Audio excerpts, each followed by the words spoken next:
अपने मुकाबले में उस जमाने में और कोई शाल नहीं थी, चादर ओढ़ने की। अकबर देख करके बड़ा प्रसन्न हुआ और उसने वजीर से कहा, लिखो मेरा हिदायतनामा कि जब मैं मरूं और ये चादर मुझे उड़ाई जाए, और अगर मेरे मरने के बाद किसी के मन में ये आए कि मरे हुए शरीर पर इसी कीमती बेशकीमती चादर को उड़ाने से क्या फायदा और फिर उसे कब्र में दफनाने से क्या फायदा, तो मेरा दूसरा हिदायतनामा लिखो, दूसरा पैगाम लिखो, दूसरा मेरा हुक्म लिखो कि मेरे शरीर पर कोई कपड़ा न डाला जाए और मेरा जुलूस जनाजे के उस कटघरे में, लकड़ी के उस कटघरे पर नंगा ही रखा जाए और कब्र में नंगा ही दफनाया जाए। कहते हैं बादशाह अकबर का जब शरीर शांत हुआ तो आपस में तालमेल नहीं मिला, तो दूसरे हिदायतनामे के मुताबिक बादशाह अकबर का शरीर नंगा ही जनाजे पर डाल करके निकाला गया और नंगा ही दफनाया गया। तो एक फकीर कवि जब बादशाह अकबर का जनाजा निकला जा रहा था, बाजार से निकाल रहे थे उसे, और उसने बादशाह अकबर का जनाजा नंगा देखा, तो उसने एक कविता लिखी, कहते घन छोड़े नंगे गए, धन छोड़े नंगे गए अकबर शाह जलाल। इतना बड़ा शहंशाह आज दौलत छोड़ करके नंगा जा रहा है। धन छोड़े नंगे गए अकबर शाह जलाल, कहे लाल एक ताल में, उस फकीर का नाम था, कहे लाल, लाल फकीर, कहे लाल एक ताल में, एक ताल का मतलब एक चुपटी में, भया बिगाना माल। जिसकी दौड़ में आदमी सारी जिंदगी, एक चोरों की टीम चोरी करने के लिए चली, गांव में मकान में जब उन्होंने ईंटों की दीवार तोड़ करके अंदर जाने लगे तो फिर लकड़ी की दीवार आ गई। उस चोरों की टीम में एक चोर था जो लकड़ी का कारीगर, कारपेंटर। दूसरे साथियों ने कहा, लो देखो अब लकड़ी का काम आ गया है, अब तुम इसे। उस कारीगर ने अपने हथियार उठाए और दीवार में से उसे काटने लगा। काटते हुए उसे ख्याल आया, अंदर जाने के लिए इसमें होल तो करना ही है, पर इस ढंग से करूं ताकि सुबह मकान में चोरी हुए को देखने वाले लोग कहें कि चोर तो था लेकिन कारीगर था। उसने होल किया और उसमें गुलाब की पंखड़ियों का आकार दिया। वो जो गुलाब की पंखड़ियों को आकार दे रहा था, जो खड़का धड़का हुआ, तो घर वाले जाग गए और इंतजार करने लगे कि देखो क्या होता है। जब उसने गुलाब की पंखड़ियों का आकार दिया तो चोरों की टीम के सरदार ने कहा, अब तू ही इसमें पहला, अंदर तू ही दाखिल हो। अब वो धीरे से जैसे ही पैर रख करके अंदर दाखिल होने लगा तो घर वाले जाग रहे थे और उसके आसपास खड़े थे। जैसे ही अंदर दाखिल होने लगा उसके पैर पकड़ लिए।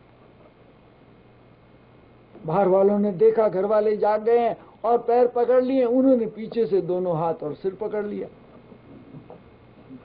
अंदर से घर वाले उसे खींच रहे हैं और बाहर से जो उसके साथी हैं वो उसे खींच रहे हैं। और उसने जो गुलाब के फूल की पंखुड़ियों का आकार दिया था,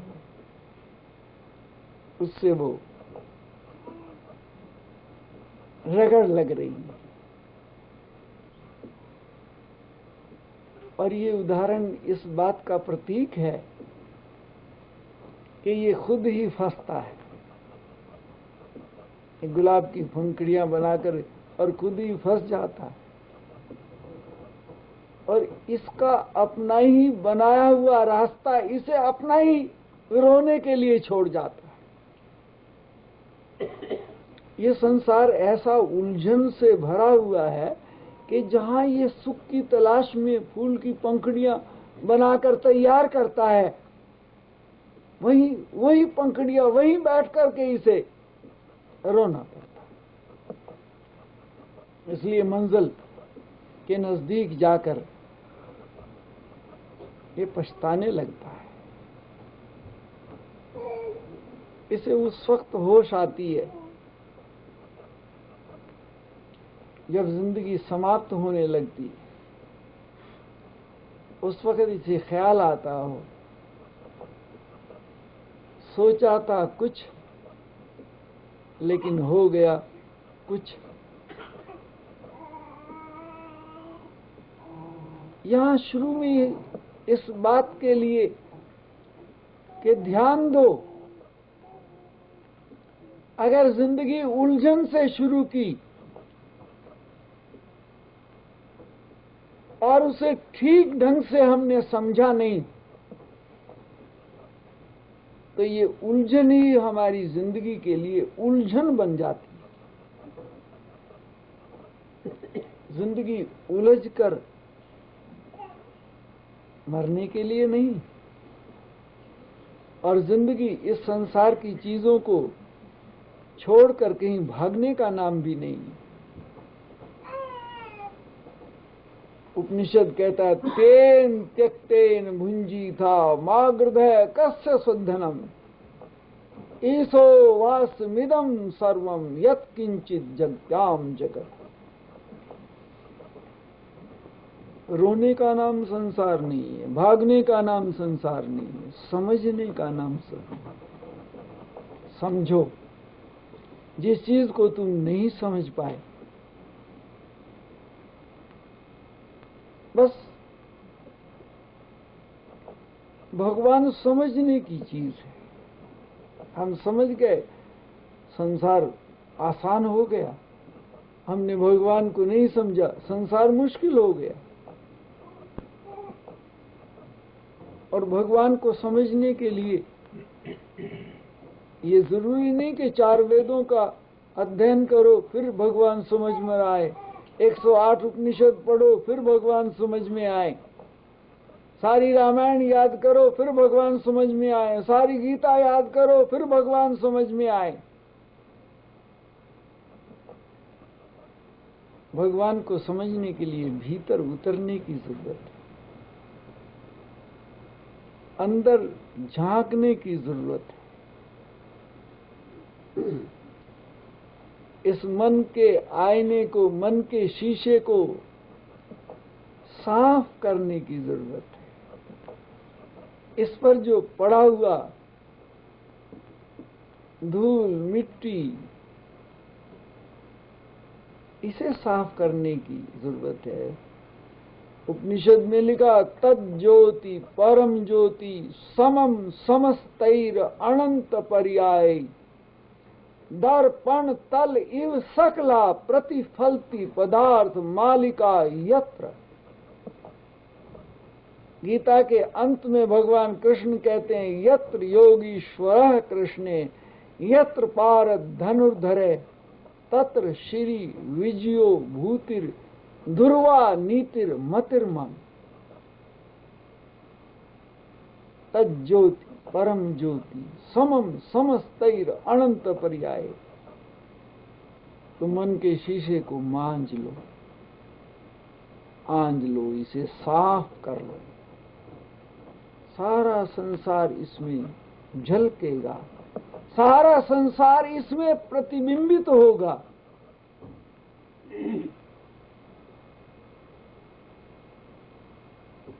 बाहर मत दौड़िए। आप लोगों ने एक पदवी बहुत बार सुनी, जगत गुरु शंकराचार्य। जगत गुरु शंकराचार्य कौन होता है? जगत गुरु जिसके पास 1000 आदमी पीछे हो, वो किसी संप्रदाय का लीडर हो, वो नहीं।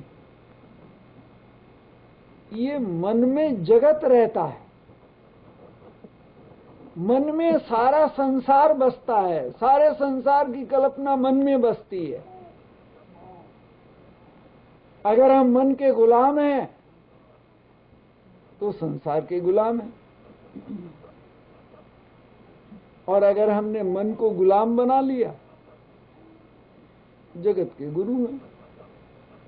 जगत गुरु का मतलब नहीं सारा संसार उनका। संसार में तो कभी एक निगाह से किसी परमात्मा को नहीं देखा। जब भगवान कृष्ण थे तो उन्हें भी गाली देने वाले थे और इतना विरोध करने वाले थे कि दरबार में शिशुपाल ने भगवान कृष्ण से कहा, है गवाले, क्या इन 4-5 पांडवों को, बेवकूफों को अपने पीछे लगा करके तू मेरा मुकाबला करता है? मैं तुझे कभी प्रेसिडेंट की गद्दी पर नहीं बैठने दूंगा। यज्ञ किया था 5 पांडवों ने, और पांडव से प्रेसिडेंट, एक सभा का प्रेसिडेंट बना रहे थे कि हमने ये जो यज्ञ किया है इसके प्रेसिडेंट भगवान कृष्ण को बनाया जाता। तो शिशुपाल ने कहा, मेरे होते हुए इस गवाले को? और शिशुपाल अकेला नहीं था, उसके पीछे बहुत आदमी थे।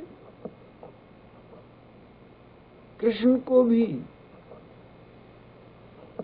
सब लोगों ने भगवान कहाँ माना, गाली देने वाले भी थे और भगवान कहकर जय बुलाने वाले भी थे। और राम का भी यही था। राम गद्दी पर बैठे, भगवान गद्दी पर बैठे, और भगवान की आलोचना होने लगी, राम की आलोचना होने लगी। और आलोचना इतनी तीखी हुई और आलोचना घर घर में इस तरह से फैली कि भगवान राम ने लक्ष्मण से कहा, जाओ सीता को जंगल में छोड़ आओ। लोगों की आलोचना से घबराकर भगवान राम ने सीता को जंगल में छोड़ने के लिए लक्ष्मण को आदेश दे दिया। कोई अवतार, बुद्ध ले लीजिए, महावीर ले लीजिए, ईसा ले लीजिए, मोहम्मद ले लीजिए, मुसलमानों के मोहम्मद करबला के मैदान में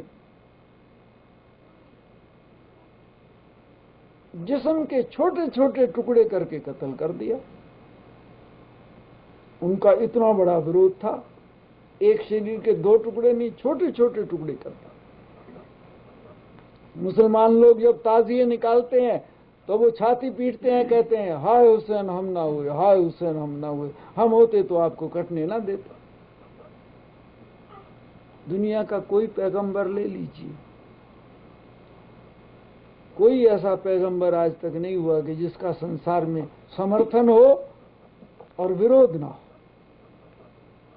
एक तरफ झंडे ऊंचे हो रहे हैं, दूसरी तरफ गालियां दे रहे हैं, एक तरफ समर्थन हो रहा है, दूसरा विरोध हो रहा है। महात्मा गांधी को देख लीजिए, हिंदुस्तान की लड़ाई लड़ने के लिए गांधी जी आगे बढ़े, और सन 47 में जब वो चरम सीमा पर थे, शाम की प्रार्थना में जब हजारों आदमियों का जमघट होता था, तभी किसी ने बीच में से विरोधी गोली दागी और राम राम कहते हुए गांधी जी चल बसे। संसार कभी ऐसा नहीं कि एक मत हो, कभी नहीं। ईसा को सूली पर चढ़ा दिया।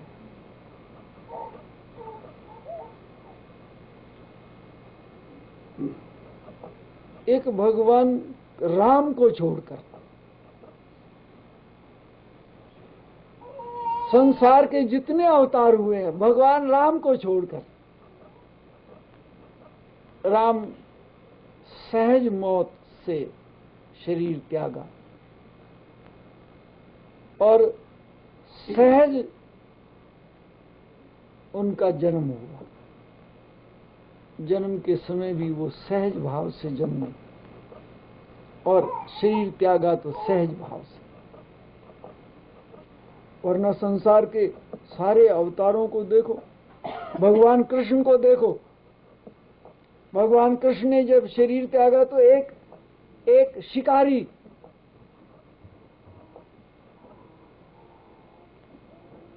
बाण चलाया, कृष्ण को मारने के लिए नहीं, एक हिरण को मारने के लिए बाण चलाया जो भगवान कृष्ण के पैर में लगा। और जब पास आकर के देखा, अरे अनर्थ हो गया, लेकिन बाण से मौत हुई भगवान कृष्ण की। महात्मा बुद्ध भोजन के लिए जा रहे थे, जिस घर में उनका निमंत्रण था, ये खुम्बों की सब्जी बनाई थी। वो जहरीली थी, लेकिन श्रद्धालु था, उसको तो मालूम नहीं था। और जब महात्मा बुद्ध ने वो भोजन खा लिया तो सारा शरीर विषाक्त हो गया। उसी से महात्मा बुद्ध का शरीर शांत हुआ। दोहराते चले जाइए। जीवन एक ऐसा विचित्र है, ये बुद्धों को, अवतारों को, फकीरों को, औलियों को, सांप को उस मंजिल तक जाने के लिए जहां ये दौड़ रहा है, इतना ही फर्क है। ये अवतार पुरुष मरते हैं तो हंसते हुए मरते। चाहे ईसा को सूली पर चढ़ा दिया जाए, लेकिन भीतर से हंस रहा है। वो ये पुकार नहीं करता कि हाय मुझे बचाओ बचाओ बचाओ बचाओ। गांधी को गोली लगी तो उन्होंने बचाने की प्रार्थना नहीं की, रा रा और जमीन पर गिर पड़े।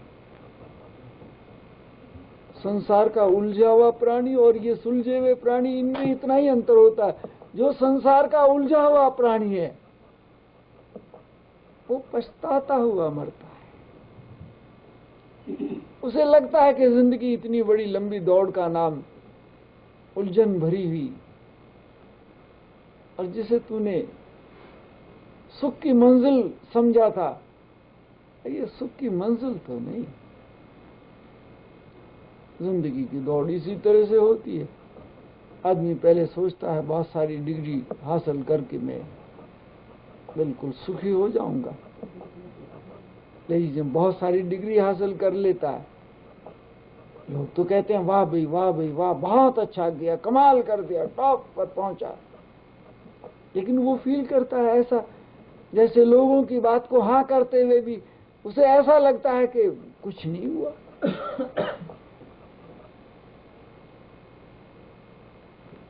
हर चीज में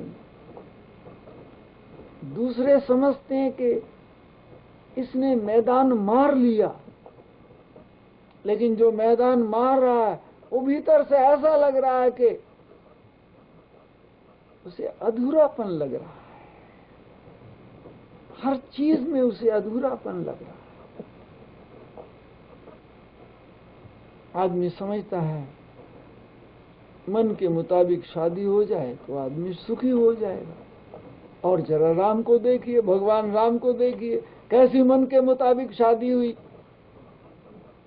सीता भगवान राम को चाहती थी, भगवान राम सीता को चाहते थे, विवाह हो गया, बिल्कुल ठीक ठाक हो गया।